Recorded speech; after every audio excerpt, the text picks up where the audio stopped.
So I want to talk about what, in my opinion, is wrong in Israel, what makes me angry in this country, and then I'm going to say what makes me happy. What makes me happy? You can see we have a beautiful lifestyle here, beautiful beach. We really made an effort that everything is clean. There's a dog beach. We had a bit of a problem in the dog beach this morning because next to the dog beach is the religious beach, which is a separate beach which alternates between men and women. And today was Men Day, and guess who went there several times and hunted down pigeons? Yes. So it made me realize a very important concept of limits. When my kids were small, there was a book in German where we lived called Kinder brauchen Grenzen, Children Need Limits. And you can see that when I work with kids, how desperate they are to have limits. And when they don't have limits, how chaotic the environment is and how unpleasant it is. We all need limits. Every single one of us. The dog needs limits. And the problem is, in this country, there are people that receive financial help without giving anything to the country, without contributing anything. And I don't understand that. It's like giving a prize to an animal when he does something wrong or he doesn't do anything. I'm talking about the ultra-religious people who live in this country, and I'm talking about newcomers, Olim Chadashim, who come here and calculate that if they come at a certain age, they don't have to serve in the army. I forgot what the cutoff age is, but let me say something. As a person who served in the army and didn't enjoy it, it's something you have to do. My mother was religious, but moderate religious. So she was in the national service. She did national service. She was a teacher. She contributed to this country. Problem is, too many people just take and take and take, and they don't give back. If you come to this country, you can't really experience the full depth of the Israeli experience without contributing to this country, either by national service, by doing something to help people. You can help kids in need, youth in risk, or elderly people, any population that needs help, or you can serve in the army. You have options. I don't understand why Israel doesn't make it obligatory for every citizen to do national service or army service, either one. You want to come to this country, give something. By giving, you also receive. You receive a meaning. Otherwise, this is just like a tourist resort. It could be anywhere in the world. And I could see the way people behave here. They don't really feel the depth of the Zionist experience. And I think teenagers that go to school here, they don't really learn about what it means to be in this country if they speak out against the army and call it a conquering country, army, and call this an apartheid state. I mean, you live here and you really don't realize what kind of neighborhood we live in. You don't know the history of the Jewish people. How, atrocious it is that kids don't learn in history anything about the history of the Jewish people. They don't even learn geography. We're not the Roman Empire. We're a tiny, tiny speck of crumb. We're not conquerors. And it's really ridiculous that people that are born here, youth that are born here, refuse to go to the army because we conquer. What the heck is that? Don't they know the history of their ancestors? Don't they know why we came here? That actually everybody here is a refugee, but a refugee without the rights of the Palestinians. If you're Palestinian, you can go anywhere. Go to the US, you get a status of a refugee, you get citizenship eventually, green card. If you're an Israeli, no way. We're not refugees, but we really are. Because people that came here, whether it's Middle Eastern countries, whether it's in Europe, wherever we came, most, maybe India is an exception, or China, people are refugees. They were persecuted wherever they lived, and they came here to live here, not because it's like the best place in the world, and geographically speaking, we're surrounded by fundamentalist Islamic countries where there's no human rights or animal rights or LGBT rights, and we're the only democracy here. And then we have to fight for this democracy also at home, because there are people here that don't feel they have to carry the weight of responsibility, of citizenship. I met a family here. They're not even Jewish according to the Jewish law. The great-grandfather was a Jew, married a non-Jewish woman, and the kid is not even Jewish according to the Jewish law, and they got citizenship within 2 weeks of landing at the Ben Gurion airport. Yes, they happen to be Russians, and they're like, what do they want us to say? Oh, you're big heroes because you didn't go to the Putin's army and fought Ukraine. I don't care. You come here, contribute something. They help them out. They give the course to this child who's not even Jewish. You shouldn't force people who are not Jewish to be Jewish. There's enough Jewish kids who need to be educated. Why do you take non-Jewish kids and educate them about Judaism? It's not necessary and it's wrong. What I like about Judaism is that we don't force our religion on somebody. Quite the opposite. Used to be very hard to convert. And now they make it easier and easier, which is, on the one hand, you want to be a Jew, go ahead. But on the other hand, they allow people that are not really Jewish to come here, receive full rights as citizens, escape whatever they're escaping, and not contribute to other people. They don't serve in the army. I'm not talking about everybody. I'm talking about this particular family.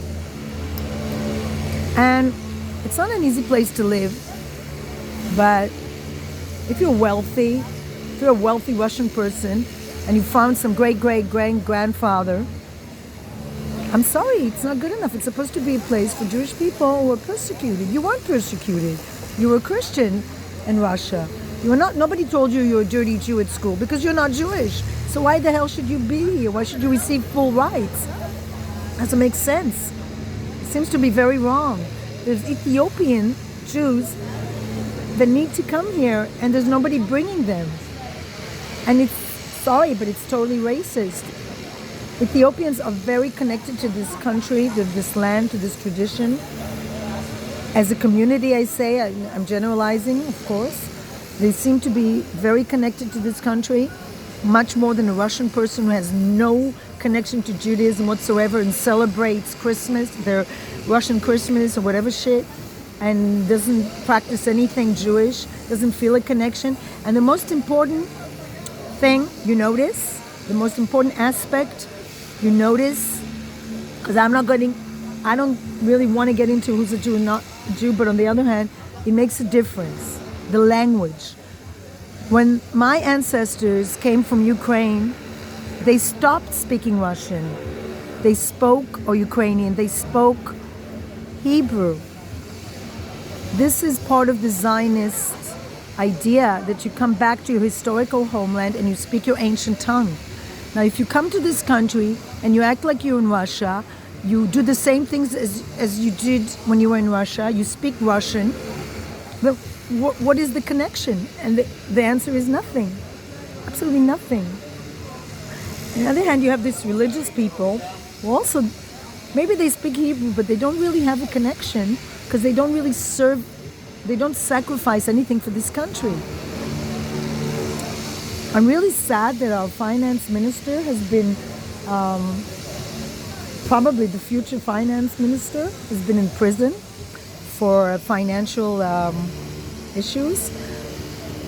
He didn't go to the army. The guy that's supposed to be the Minister of Defense didn't go to the army. Why is it so difficult in a country with so many people serve in the army to find a Minister of Defense that actually served in the army in the combat unit? I don't get it. It seems like we live in total absurd reality where nothing makes sense to me. And I don't know sometimes what's the point.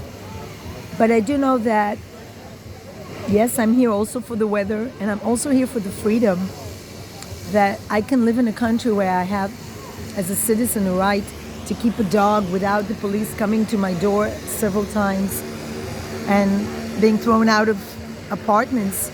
Maybe that freedom is a bit chaos, but at least you don't have the rigid laws you have in Europe concerning dog barking, concerning everything. They just have too many rules, and here they have too few.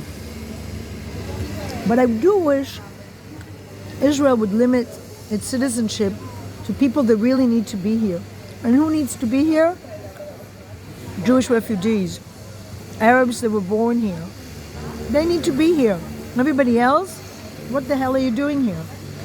And why would you emigrate to Israel when you're past the age of serving in the army? Volunteer, do something. You know, there's so many wealthy Jews that come from America.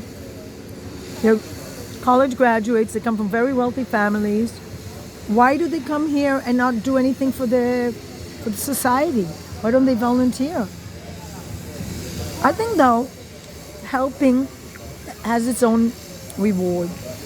I really feel that every day that I'm in contact with children and then I try to teach them limits, respect to one another,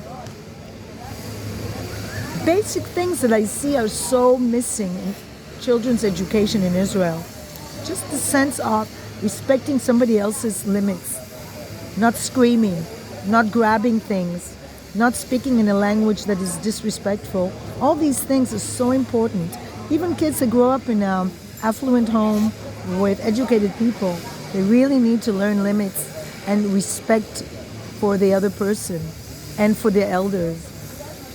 God knows I wasn't the most disciplined child, but I think when I went to high school, we weren't told that the IDF is a conquering army. We weren't told that the pilots are murderers. We were told that we're here for a reason, and we knew the reason. And the reason was that this is our historical homeland, and our ancestors came here because we returned to our homeland. Like she's called Shiva, return. We returned here. This is the basic. If you could sum up Zionism in one word, it's Shiva, return. We're returning here. And if you were never here, why the hell should you return?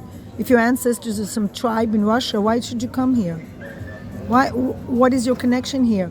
You want to speak Russian? Stay in Russia. Deal with Putin. It's not my problem. But if you're in Israel, contribute to this society. Do something for this country. Don't be a schmuck. Don't just take things. That's my opinion anyway. Anyway, enjoy your day. I'm eating vegan food, by the way. I realize that dairy products are not only cruel to animals, the whole dairy industry is very cruel. They force cows to get pregnant. They take away their babies. They use food that's intended for baby calves and they give it to people. It's ridiculous. So you can see the contrast here. There's a vegan place next to a place that serves animal products. I can tell you, the older I get, the more I realize my body tells me what is good for me or not. And the less dairy products you consume, meat, forget about it. Dead animals, don't eat it. Dairy products, don't consume them. Your body will thank you. You'll feel better. I feel so much better. I feel so much healthier ever since I'm starting to be more and more vegan. It makes sense. It makes sense to eat this stuff. It's much more healthy, much better for you. And the same thing with society. There are certain things that are healthy, certain things that are not healthy. Let's try to be a healthy society where people help each other, where kids grow up with good values. And to do that, though, you need to really think about what we tell, what narrative we teach our kids. And I don't know. I've never taught my kids the narrative the kids in Israel are growing up learning, that they care more about refugees from God knows where, refugees from Eritrea, than they care about their own people. That they don't even know the history of Israel. They don't even know what they're doing here. They don't even know that the whole reason why they can jog and enjoy life is because there's an army that's protecting our borders. Peace, light, and love.